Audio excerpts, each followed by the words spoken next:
Halo, kembali lagi di channel Otamega TV, membahas seputar manga dan manhwa.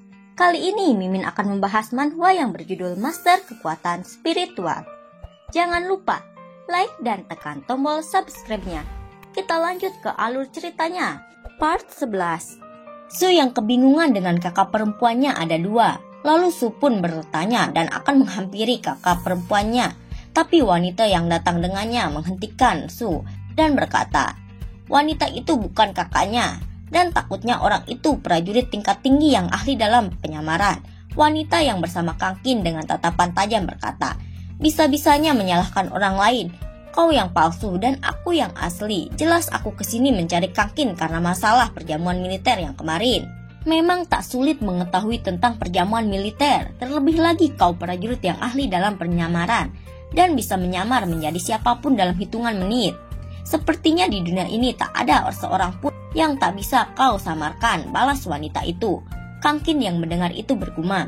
Benar, jaringan intelijen Serigala Langit juga pernah menyebutkan bahwa ada prajurit yang ahli dalam penyamaran. Mungkin dia juga bukan prajurit biasa.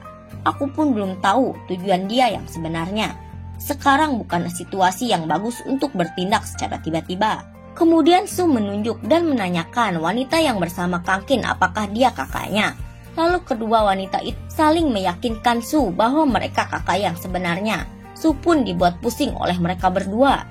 Kedua wanita itu lalu berkelahi menggunakan tenaga dalam yang mereka miliki. Saat mereka bertaruh, Kang Qin menghadang dengan cara menusukkan jarum akupuntur yang telah Kang Qin salurkan tenaga dalamnya itu dan menusukkannya di tangan kedua wanita itu. Kemudian, Siu keanehan melihat tangannya tidak sakit dan tubuhnya seperti dibungkus aliran energi yang hangat dan sangat nyaman.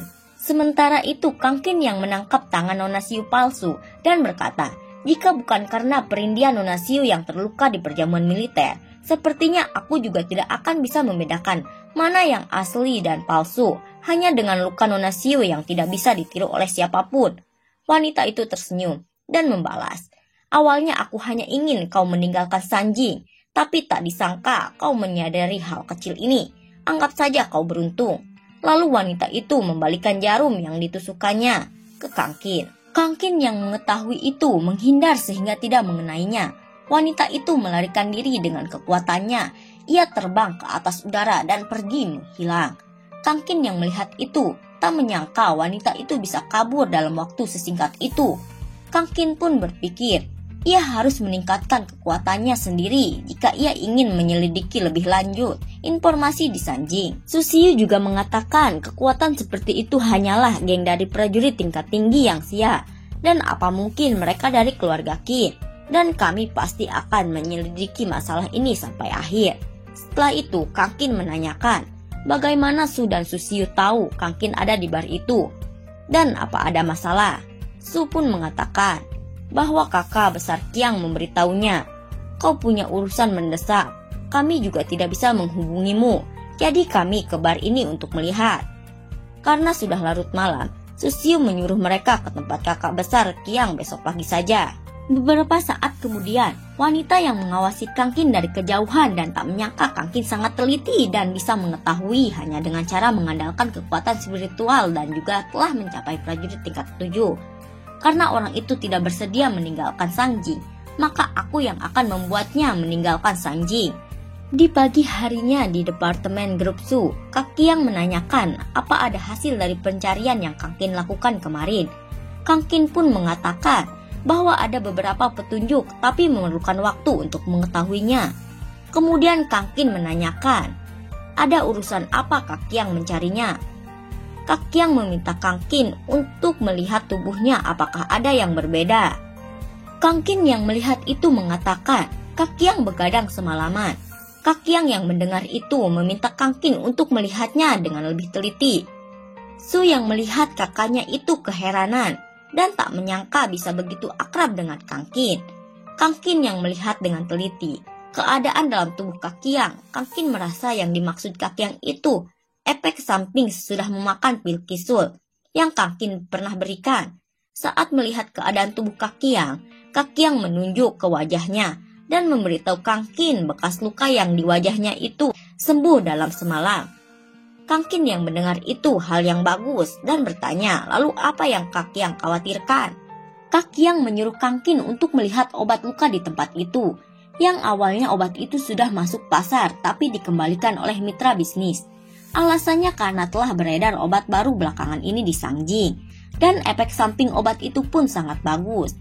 Hampir memonopoli pasar. Kemarin malam aku juga membeli 1 kotak obat oles luka dan mencobanya.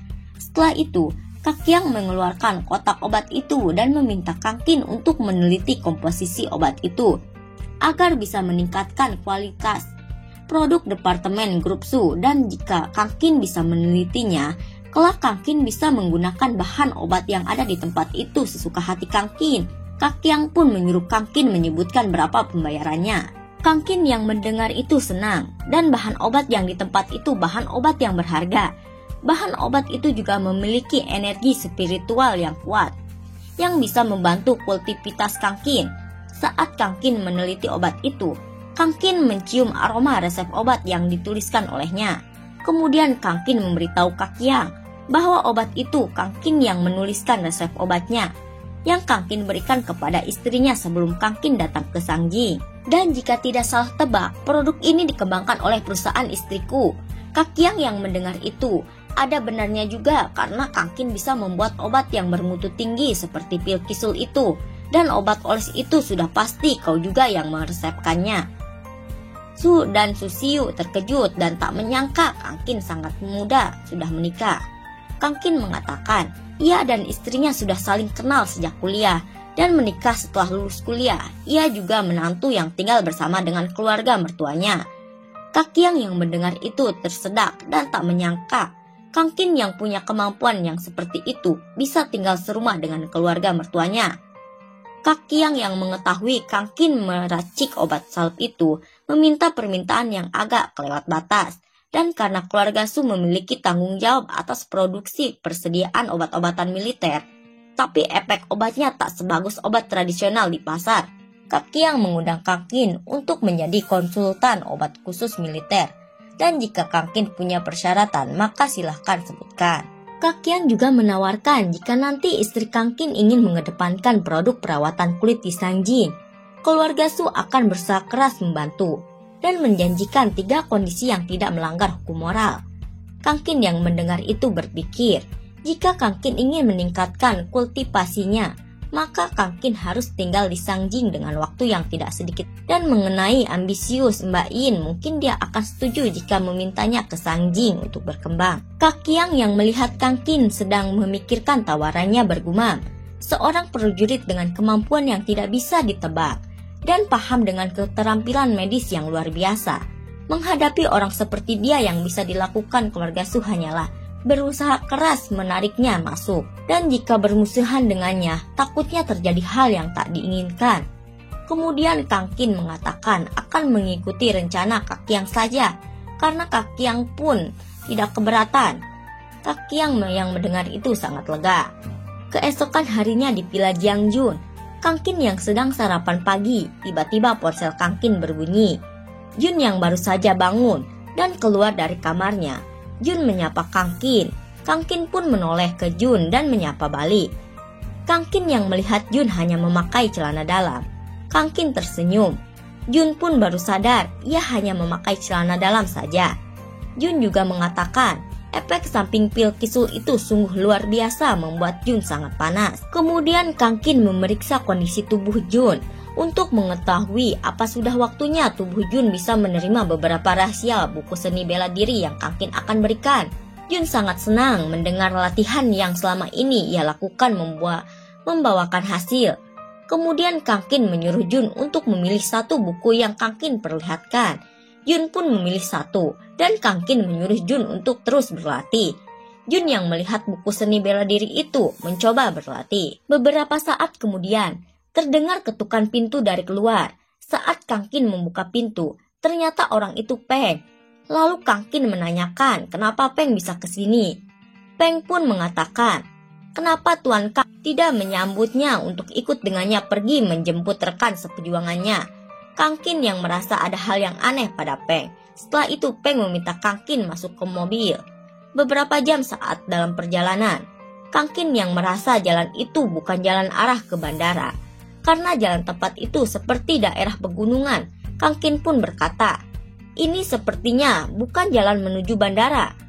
Aku sengaja ambil jalan pintas," balas Peng. Kemudian Kang Kin menanyakan informasi mengenai penyelidikan Guru Qin yang kemarin Peng selidiki.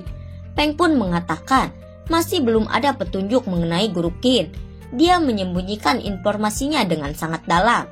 Namun ada satu kemungkinan bahwa dia sudah meninggal. Kang Kin pun memberitahu Peng bahwa dirinya pernah berkelahi dengan seorang prajurit yang ahli dalam menyamar. Sementara itu, Peng yang asli tersadar. Peng yang sedang disekap dalam bagasi mobil. Peng juga mendengar percakapan Kang Kin dengan pria yang menyamar sebagai dirinya. Peng palsu juga yang memukul Peng asli sampai pingsan. Peng asli yang tidak bisa apa-apa bergumam, "Sial, aku tidak bertenaga. Apa yang dilakukan orang itu kepadaku?" Peng palsu menunjuk dan meminta Kang Kin untuk mengambilkan obat tetes. Saat Kang Kin akan mengambil obat itu, tiba-tiba keluar asap dari arah tempat obat itu. Tak lama Kang Kin pun pingsan. Setelah itu, Kang Kin berada di bangunan tua yang runtuh. Peng palsu mendekat dan akan menghabisi Kang Kin yang masih pingsan. Saat akan menghabisi Kang Kin dengan cepat menarik topeng Peng palsu itu. Dan siapakah si penyamar Peng palsu itu sebenarnya? Masih penasaran dengan kelanjutan alur ceritanya? Tunggu di part selanjutnya. Sampai jumpa.